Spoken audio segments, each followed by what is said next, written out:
Isang paalala, ang video na ito ay ayon lamang sa aking sariling pananaliksik. Hindi ko nais na pilitin ang sino man na maniwala sa videong inyong matutunghayan. Kung hindi kayo kumbinsido sa mga impormasyon at taliwas ang inyong paniniwala sa kaalamang aking ilalahad, maaari kayong gumawa ng sarili ninyong pagsisiyasat para sa inyong kakontentuhan. Ang videong ito ay gabay lamang sa mas malalim na kaalaman at pag-intindi at hindi gawa ng isang profesional. Naniniwala ako na malaya tayong magbigay ng opinyon at suhestyon bilang malayang mamamayan ng Pilipinas. Maraming salamat po.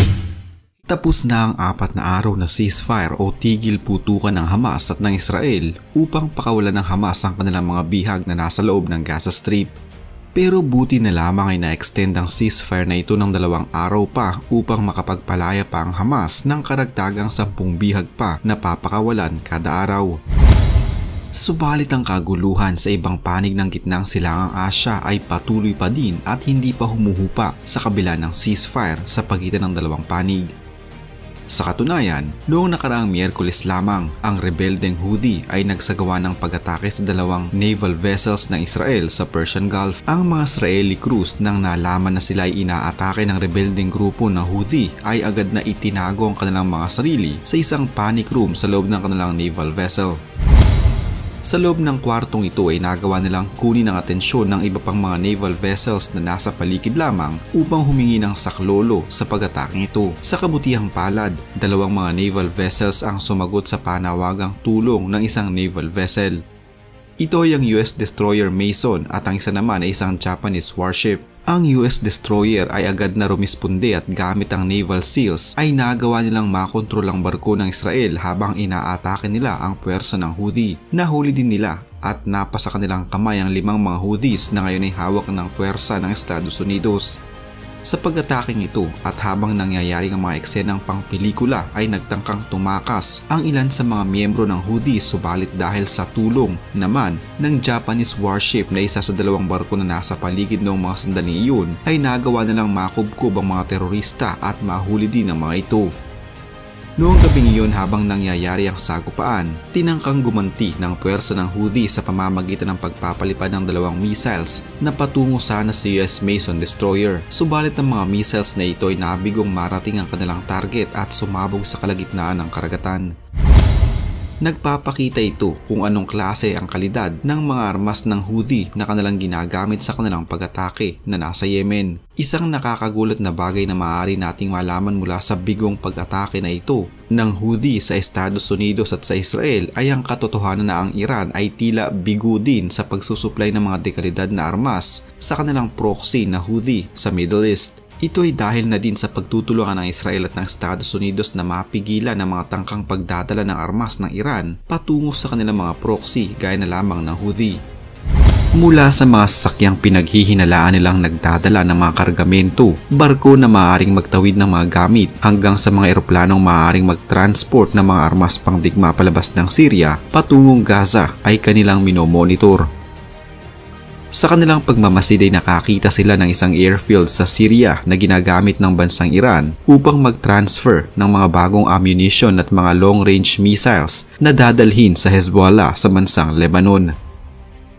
Sa pagtutulungan ng Israel Air Force at ng United States Air Force gamit ang isang special na airplane bomber ay nagawa nilang pulbusin ang kabuuan ng airfield habang nagkakagulo ang mga terorista sa loob mismo ng airfield.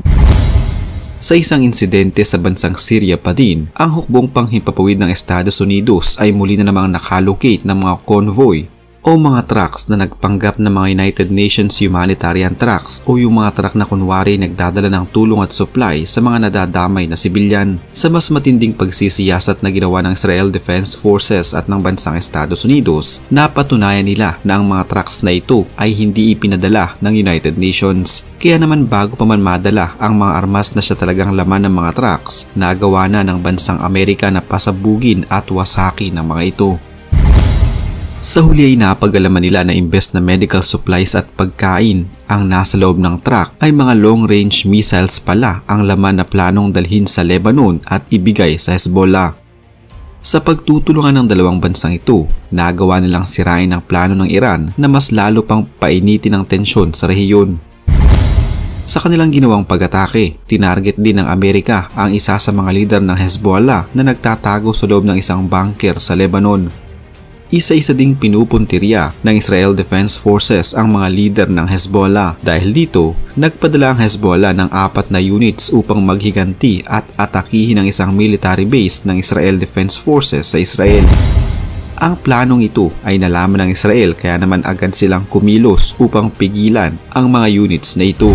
Sa pagtutulungan ng Estados Unidos at ng Israel, nagawa na naman nilang mapasabog ang mga nakatambak na armas ng Iran na nasa Syria. Hindi na lamang kasi ngayon sa isang bansa nangyayari ang bakbakan sa pagitan ng Hamas at ng Israel dahil damay na din ang ilang mga bansang kaalyado ng Hamas tulad na lamang ng Iran at ng bansang Syria. Nagawang wasakin ng Israel katulong ng kanilang mga kaalyansa ang isang Air Force Base na pag-aari ng Islamic Republic of Iran sa isang bahagi ng Iranian territory sa bansang Syria. Kung matatandaan, sa Syria karaniwang idinadaan ng mga armas na nagmumula sa Iran upang ihatid sa Hezbollah na nasa Lebanon na siyang ginagamit naman nila sa pag-atake laban sa Israel sa mga nakalipas na araw. Ang puwersa ng Israel ay gumagamit ng isang stealth technology na kung saan nagagawa nila ang kanilang mga sasakyang panghimpapawid na umatake at mag-airstrikes nang hindi na dedetect ng kanilang mga kalaban tulad ng Iran, Syria at iba pang mga bansang kalaban ng Israel. Malalaman lamang ng kanilang kalaban ng ginawang pag-atake na ito kung tapos na ang pag-atake. Sa Persian Gulf, ilang mga naval vessels na pag-aari ng Iran na naghahatid ng mga ammunitions at iba pang mga armas ang nagpanggap bilang mga merchant ships o mga cargo ships na nagtatala ng mga produkto. Kung sa lupa ay nagpapanggap sila bilang kasama ng Red Cross para lamang makapaghatid ng mga armas, sa karagatan naman ay nagpapanggap sila bilang mga cargo ships upang malusutan ang ginagawang pagbabantay ng bansang Estados Unidos sa karagatan. Sa kabutihang palad ay nabibisto sila agad ng Israel Defense Forces katulong ang Amerika at agad na nalalaman ang mga barko na ito at totoo nilang mga nilalaman. Madali lamang para sa kanila na malaman kung anong mga armas ang nasa mga barko at madali nila itong madedetect. Ang giyera na ito, ayon sa Israel, ay patuloy na mangyayari sa kabila ng pagkakaroon ng ceasefire o tigil putukan sa Gaza. Ginagamit ng Israel ang pagkakataon na ito upang mas palakasin pa ang kanilang puwersa at magpalabas ng mga armas na nagtataglay ng mga makabagong teknolohiya. Tinutulungan ng Estados Unidos ang Israel na mapigilan ng mga Iranian proxies na umatake sa anumang panig ng rehiyon. Dahil dito, nagkakaroon ng tila focus ang Israel sa kanilang iisang layunin at yun ay ang ubusin ng Hamas na nasa Gaza Strip. Pero ang Israel ay may isa pang special na grupo na nagbabantay at sila ay nakatalaga sa West Bank. Ang Israeli Defense Forces kasamang isang Special SWAT unit ay nagsagawa ng isang pag-atake laban sa Hamas sa West Bank na tumagal lamang ng 20 minuto. Nagawa nilang talunin at mapasuko ang 13 mga miyembro ng Hamas. Mahalaga na maintindihan na ang kaguluhan na ito ay binubuo ng iba't ibang mga grupo mula sa Israel. Kung mayroong ceasefire o tigil putukan sa Gaza Strip sa pagitan ng Israel at ng Hamas, araw-gabi naman ang ginagawang pag-atake at pagmamatsyag ng Israel Defense Forces sa West Bank upang hanapin, alamin at lipulin ng Hamas bago pa man nila marating ang pinakapuso ng Israel. Muli na namang nakadiskubre ang IDF ng mahigit sa 3 tambak na mga armas ng Hamas na sa kabutihang palad ay nawasak din naman nila ang mga ito. Sa patuloy na pagsulong ng IDF sa West Bank ay nagawa din nilang mahuli ang nasa 60 Hamas at kanilang ikinulong sa mga piitan sa Israel. Sa ngayon ay patuloy pa din na nananawagan ng puwersa ng Israel sa buong mundo na ikalat ang totoong layunin at kulay ng Hamas at ng kanilang mga kaalyado. Hindi umano magiging normal ang kanilang buhay hanggat alam nilang hindi pa nila nalilipol at nauubos ang Hamas. Na namang kwento ng pagbabalik tanaw sa kasaysayan ang naitampok natin ngayon. Huwag kalimutang i-like ang video ito at mag-iwan ng komento sa ibaba ng mga nais nyo pang malamang kwentong kasaysayan sa Pilipinas. Mag-subscribe na din para lagi kayong updated sa mga pinakabagong video dito sa Kasaysayan Pinoy. Magandang araw po at mabuhay ang bansang Pilipinas!